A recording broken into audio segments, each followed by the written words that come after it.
Hey guys, it's Nathan with Hydra-Maxx. We're going to demonstrate our hydraulic downforce kit for John Deere air seeders. This fits most single folding air seeders, 1690s, 1890s, 1990s, etc. Super easy to install. There's no drilling, welding, simply some pins. There's the cylinder rod. There's the actual valve. So right here we can see, with no pressure, there's roughly 2,400 pounds more on that set of tires versus that set. That's without any seed. Add 5,000 pounds of seed, you're roughly 1,200 pounds more there on that set of tires. Big difference.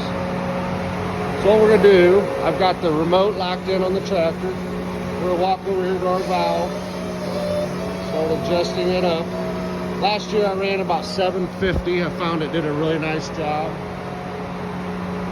So right there, we actually have a little more on the wings than we do the mainframe. I'm gonna add to that just a little bit. I've found if you have a little more on the wings, empty, when you're full of seed, it's balanced really nice. And it'll float across the ground really well. I took my suitcase weights off. There's no need for those anymore. I've found that I don't break any mainframe bolts since I took the suitcase weights off. Alright guys, again, this kit is called Hydra-Maxx. We'll be posting more videos later. Thanks.